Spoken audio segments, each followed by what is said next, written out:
For nearly 60 years, Arts United has worked to bring the rich, diverse talents of our region together through support of the arts, socially, culturally, and economically. Arts United, providing a home for the arts in Northeast Indiana. Excellence lives here in Northeastern Indiana. It's reflected in more than 200 nationally recognized degrees. It drives our Division I sports. It's alive in our campus life. Excellence has a name, IPFW. Around our campus, around the country, around the world. Excellence lives here. Indiana University, Purdue University, Fort Wayne. One university, two great names.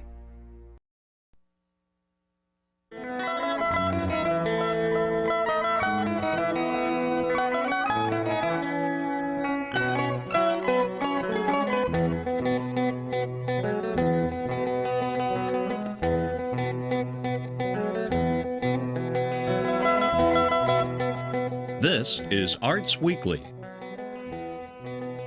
Arts Weekly is produced in cooperation with the College of Visual and Performing Arts at IPFW, offering degrees in fine arts, music, theater, and visual communication and design.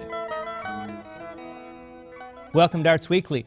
I'm John O'Connell, Dean of the IPFW College of Visual and Performing Arts. On today's show, we'll be featuring art and music. In the second half of the show, I'll be joined by David Cook and Sam Savage to hear about the Community Orchestra and IPFW Opera Ensemble collaboration.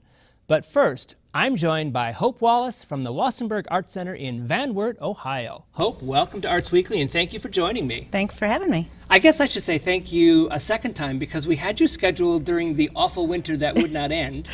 Yes. And you had to call in because you're driving 40 miles and we had yet another snowstorm. Yes, so. It was snowy and I was getting ill and I didn't want to spew germs. Didn't want to be on live television in that condition. Yeah. Right. Well, we're glad to have you because there's a lot happening at your art center. Yes. It's a year-round operation, right? Absolutely. Yeah. Well, let's talk about you first. Tell me a little bit about your background as an artist or in the arts. I started out, my first real job was a freelance giftware designer, music boxes and that sort of things, and that was just by submitting artwork to companies. And then went to Ohio Art and worked as a toy designer. Betty Spaghetti was probably one of the more prominent toys that I worked on. And then from there I went to Sauter Woodworking and worked in their marketing communications department as a graphic designer. And from there I worked at Bittersweet Farms, which is an 80-acre farm community that services adults with autism. There's workshops there. We had an art studio and we made products as their art director. Is it a resident farm? Yes, it is. So yes. Adults live on the farm and you provided art services to them? Yes, I did. Interesting. How many residents do they have? I served about 22, but I think they served total, I'm not sure anymore, but well into the hundreds. They have 4 facilities now. And how long were you a toy designer? A couple of years. A couple of years. A couple of years, yes. Trial and error? Is there a great deal of sitting on the floor and throwing things around? There is. This isn't jacks. This is something more important. This is not fun. Yeah. Or this is fun. Or this is fun. Yeah. A lot of the ideas come in from inventors, as did my project was the Betty Spaghetti. Came in like styrofoam balls and pipe cleaners to illustrate the point, and then the designer's job was to refine it and choose products and molding techniques and decoration and things like that. Right, because there's a lot of rules you have to follow. Oh, yes. Don't want to swallow things, right. Don't want things that can be pointed and age appropriate. Mm-hmm. Yeah. Mm-hmm. Is that you said it's in Ohio? It's in Bryan, Ohio. Bryan, Ohio. Mm-hmm. Interesting. And you've been with the Wassenberg Art Center for how long? 3 years. 3 years. As the executive director? Yes. What is your job as executive director? Do you have a large staff? Do you? Are you laughing at me when I say that? We have what art center has a large staff? Yeah, exactly. We have a staff of 2. This is called Arts Weekly, John, not corporate America. Right. Yeah. Staff of 2. We have a wonderful board of directors that pitch in hands-on all the time. Right. We have volunteers that we use, and then we have instructors that help us out there. It is just a really wonderful place. I mean, I do the marketing. Like the books are handled by the Van Wert County Foundation. They underwrite us like the Niswonger Performing Arts Center. So that is one thing we don't have to worry about too much. So there's an umbrella arts council like we have in Fort Wayne to a certain extent. Someone that takes care of your foundation. It's a foundation, but one of their areas is to service the arts. They fund the Arts in the Park program. Right. You know, on free concerts on Friday in the summer. Well, that's a big weight off your shoulders. Oh, I would yes, imagine. definitely. Yeah, not having definitely. to worry about that sort of thing. You know, social media, we curate exhibits, schedule programming, classes, events.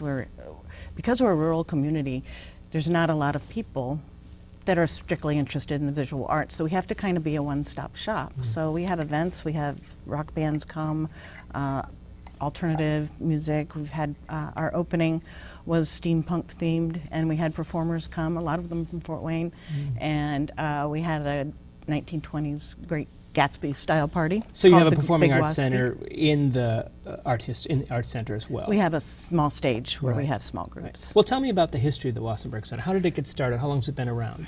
The Wassenberg's been around since 1954. Charles Wassenberg was a local philanthropist in Van Wert at the time. When he passed away, he had no family, so he bequeathed his house and some funds to create an art center where he and his friends had gathered and painted, you know, got together and hung out, and they wanted to keep that going, and so he donated his home, and the fund has grown over the years. So he was a painter himself, just by interest, by hobby? Just by interest. He and his wife traveled, and we have all these great 1920s photos of them on steamships. Looks like a scene from the Titanic or whatever, but Right. it looked like they had a lot of fun, and thankfully, you know, they're seeing that we still have a lot of fun. And did they endow a building, or where are you actually housed? Their home. They originally gave their home over to create the art center, but it was needing some work, and we decided that if we're going to put money into something, we might want to look for something a little bit more functional. And at that time, the Van Wert Armory was for sale, and we were able to purchase that. At the 11th hour, it was going to be torn down and a discount store put in. And we were able to save the building, and now it's just gorgeous. Well, it must be large. I think we have a picture of it on our screen right now. That's the Yes. back? Is that the back? That's the front. That's the front? And Wow, that it's is a gorgeous. computer rendering that I did for promotions and things, but it looks very much like that. It's 12,000 square feet. And it's all yours? Yes, That's and the terrific. surrounding grounds. And the sculpture is Mike Bendeley from Delphus, Ohio. He's an international sculptor, and he was able to put a sculpture out front.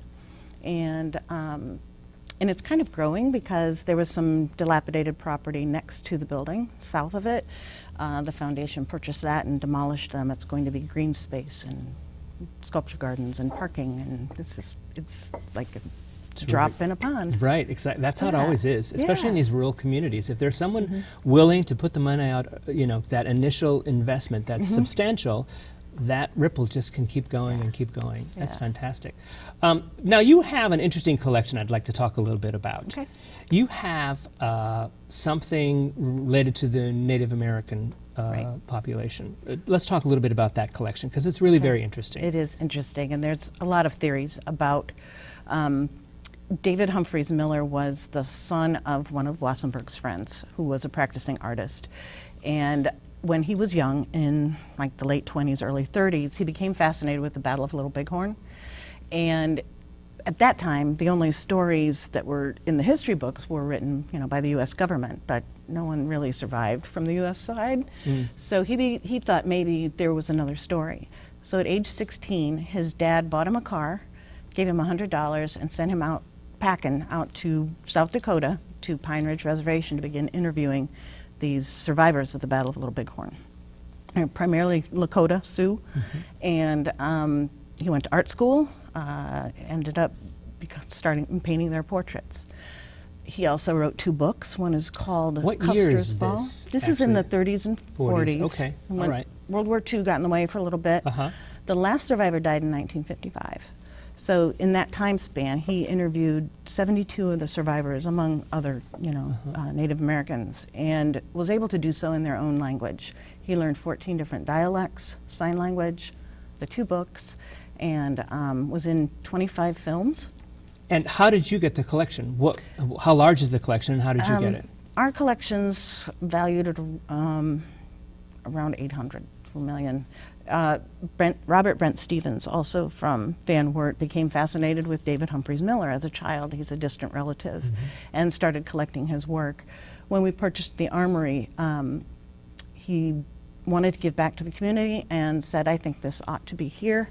If you are willing to accept it, can we do some kind of a long-term loan? So, great. Yeah. That's on permanent display. Let's talk a little bit about some of the things you have coming up in the spring. What's coming up next for you? Our next exhibit is our annual June art exhibit. That's been going on, this is our 58th year, and our call for entries is going out this week, and check-in is May 17th and 18th. We still do it kind of the old-fashioned way where you bring your artwork, and it is juried, and there are awards, over $1,300 worth of awards, and we usually have a really great opening. So. And let's talk a little bit about artism. Artism. Something that's probably a little close to your heart, if you talk about your history as an art teacher. Well, when I started working with the artists at Bittersweet, I was stunned at the artwork. It is unique in many different ways, because they call it a spectrum disorder. Well, their artwork. Autism, we're talking about autism. Right, and their artwork reflects that. And our current exhibit is called Artism, and it has the artwork from one Fort Wayne artist, Frank Lewis Allen, and artists from Open Door Studio in Columbus, and then artists again from Bittersweet. Now, the next show and this is running right now. Yes. And it runs through? May 6th. Terrific.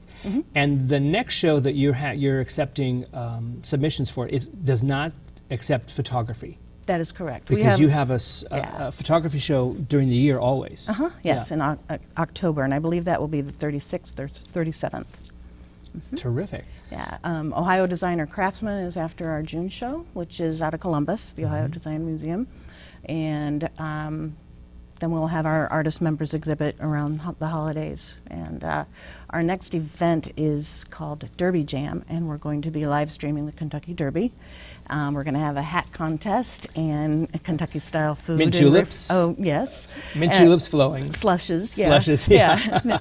Julep slushes. Yeah. And we'll also have Reese Daly down from Toledo. He's pretty well known up in the Put-in Bay area. Great. His band. So. How can our viewers get information about the Wassenberg? They can go to our website at wassenbergartcenter.org, and all of the exhibits, also the David Humphreys Miller, or the Faces of Little Bighorn, also is on that site. And they can also call 419-238-6837, 419-238-6837, or the wassenbergartcenter.org. Yes. Well, Hope, thank you so much for joining me on Arts Weekly. It's been a great pleasure meeting you. Yeah, you too. And I look forward to getting down and visiting the center this summer. Oh, and I'd love visit that. some of the new gardens. Yes, right. Please do. Thank you.